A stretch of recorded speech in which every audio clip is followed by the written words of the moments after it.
रोज एक नई कहानी देखने के लिए चैनल को सब्सक्राइब करें और बेल आइकन दबाना ना भूलें। वंशी टीवी देख रही होती है और वो जब भी कोई भी चैनल लगाती तो उस पर कोई ना कोई खाने की चीज आ रही होती। ये देखकर वंशी रिमोट को साइड में पटक कर बोलती है, क्या यार, हर जगह खाना ही खाना आ रहा है, जबकि सबको पता है कि खाना देखते ही मुझे भूख लग जाती है, फिर चाहे मैंने 2 मिनट पहले ही क्यों ना खाया हो। ये बोलकर वो रसोई में जाकर कुछ खाने को देखती है और उसकी नजर 2 मैगी के पैकेट पर पड़ती है, जिसे वो बनाते हुए खाती है और बोलती है, कितनी अच्छी खुशबू आ रही है।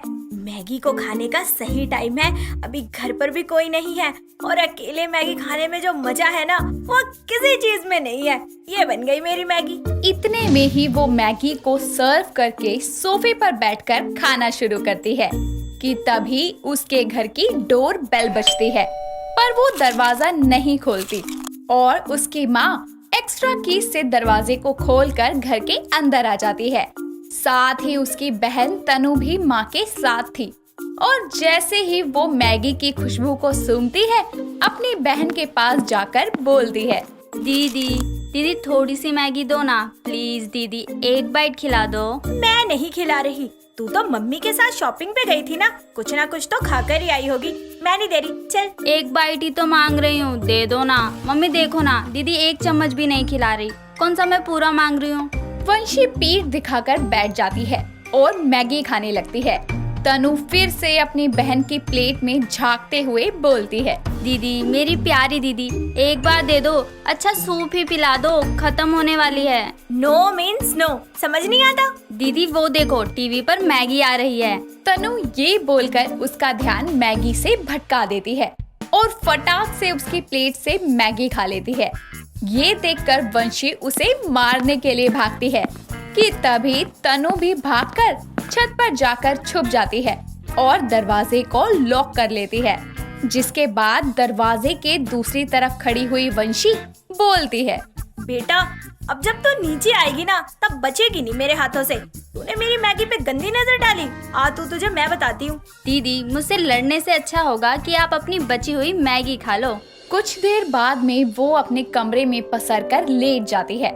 तभी उसका कुछ चटपटा खाने का मन करता है और वो अपने ड्रॉअर में से हींग गोली की डब्बी निकालती है और फिर क्या था, वो उसे खाने लगती है।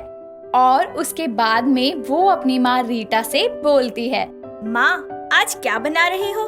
फिर से हींग गोली खा रही है ना? हाँ माँ, आपको पता है ना, इसे खाए बिना मेरा एक भी दिन पूरा नहीं होता। सुधर जा, वहाँ चटकारे लेते हुए अगर ससुराल की रसोई में घुसी ना, तो सास तुझे छोड़ेगी नहीं। माँ जबकि जब देखी जाएगी ना, फिलहाल आप ये बताओ कि क्या बनाया है? राजमा चावल बनाए हैं।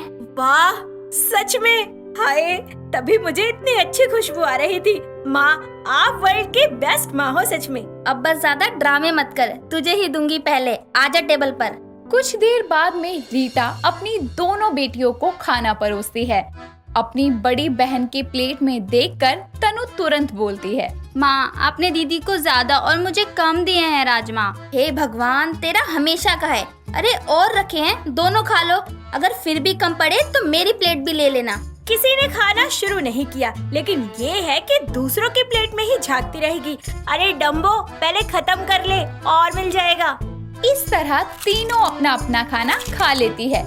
वंशी भी अपना खाना खत्म करती है और लास्ट में प्लेट को चाट कर रख देती है, जिसे देखकर उसकी माँ बोलती है, वंशी तेरे लिए एक रिश्ता देखा है, मुझे तो लड़का बहुत पसंद आ गया। बहुत ही जल्दी तेरी शादी हो जाएगी, इसलिए कह रही हूँ सुधर जा, नहीं तो तेरी सास बोलेगी माँ ने कोई संस्कार नहीं दिए और ना ही कुछ सिखाया है, इसलिए अपनी ये आदतें छोड़ दे बेटा।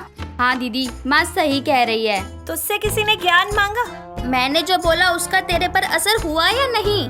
ठीक है माँ, आफ्टर मैरिज नहीं करूँगी, अभी तो करने दो।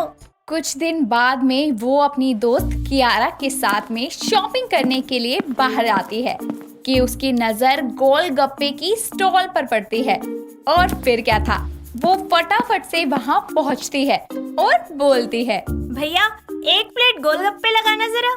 भैया मुझे भी दे दो एक प्लेट। ये लीजिए मैडम। अरे वाह भैया, मजा ही आ गया खाकर। जरा एक प्लेट और बना दो।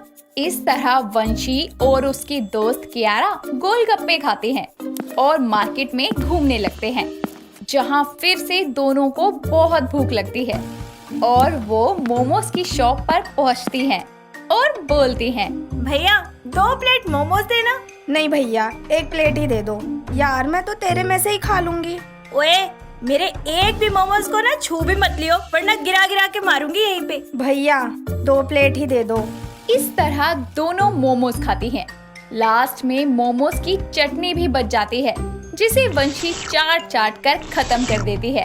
पास खड़े हुए लोग ये सब देख रहे होते हैं और उनको देखकर वंशी बोलती है, वो क्या है ना, खाने को कभी वेस्ट नहीं करना चाहिए।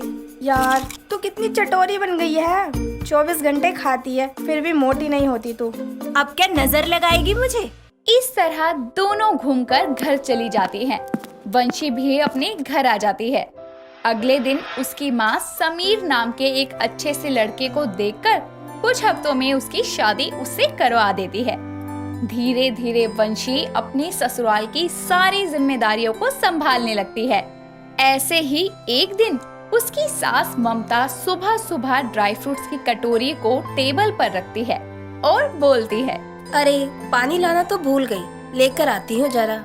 इतना बोलकर उसकी सास पानी लेने चली जाती है।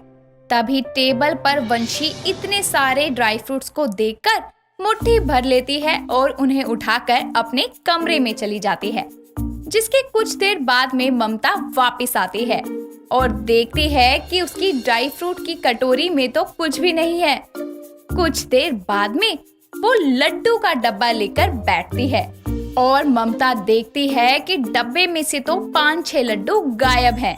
ये देखकर वो अपनी बहू के पास जाती है और उसको दोनों हाथों से लड्डू को खाता देखकर वो बोलती है, बहू ये क्या बदतमीजी है, मुझसे बिना पूछे मेरी चीजें उठाकर खा रही है। एक बार पूछ लेती नास पीटी कहीं की, मुझसे मांग लेती तो मैं क्या मना कर देती तुझे। अरे मेरे काजू बादाम भी तूने ही खाए है ना। हाँ माँ जी, मुझे माफ कर दीजिए, अब से मैं आपसे पूछ कर खाया करूँगी। कोई बात नहीं, आगे से ऐसा मत करियो। और ये ले खा ले लड्डू। इस तरह दोनों सास बहू मिलकर एक साथ लड्डू खाती हैं। ऐसे ही रात को सब सो रहे होते हैं और वंशी ये कौन खाएगा? समीर जी मैं खाऊंगी, मुझे दीजिए। वंशी उससे मांगती है, लेकिन जब तक समीर उस पिज्जा को खा जाता है, ये देखकर वंशी जोर से चिल्लाते हुए जाग जाती है और बोलती है, पिज्जा, मेरा पिज्जा। समीर जी तो सो रहे हैं, शुक्र है मेरा पिज्जा तो यही है। ये देखकर वंशी अपनी साइड वाली ड्रॉअर से प्लेट में रखे हुए 2 पिज्जा के स्लाइस को उठाकर खा लेती है और उसके बाद उन्हें खाकर सो जाती है। वक्त बीतता है, उसकी चटोरेपन की आदत अब तक नहीं जाती और घर के खाने के बाद भी वो आए दिन बाहर से खाना ऑर्डर करके खाया करती। ऐसे ही एक दिन वो बाहर से छोले भटूरे मंगाकर चुपके से खा रही थी और उसकी सास और पति दोनों ये देख लेते हैं और बोलते हैं, हे भगवान, कितनी चटोरी बहू से शादी हुई है मेरे बेटे की। इतना खाती है कि कुछ पूछो ही मत। इतनी प्रॉब्लम हो रही है ना आप लोगों को मेरे खाने से, तो ठीक है, अब से मैं ना बाहर का बना खाना खाऊंगी और ना ही घर का। ये बोलकर वंशी कुछ नहीं खाती। उसकी सास और पति उसे बहुत समझाते हैं, उसके लिए बहुत कुछ खाने को भी लेकर आते हैं, लेकिन वो कुछ नहीं खाती। वो अपनी इसी जिद पर 2 दिन बिना कुछ खाए पिए रहती है। समीर उसके लिए खाना लेकर आता है, लेकिन वो खाने को सामने से ही फेंकने लगती है और रोते हुए गुस्से में बोलती है, बोला ना नहीं खाऊंगी तो मतलब नहीं खाऊंगी। इतना कहते ही वो बेहोश हो जाती है और जब उसका पति उसे डॉक्टर के पास लेकर जाता है तो डॉक्टर उसका इलाज करते हैं और बताते हैं कि ना खाने पीने की वजह से उसे वीकनेस हो गई है। जिसके बाद डॉक्टर उसका बहुत ख्याल रखने के लिए समीर को बोलता है। कुछ दिन बाद में वंशी बिल्कुल ठीक हो जाती है। साथ ही साथ ममता और समीर से माफी भी मांगती है, जिसके बाद से वंशी अपनी चटोरी जबान पर काबू रखना सीख लेती है। दोस्तों, अगर आपको ये कहानी पसंद आई तो इसे लाइक करें, शेयर करें और कमेंट करके बताएं कि कहानी में आपको सबसे अच्छा क्या लगा।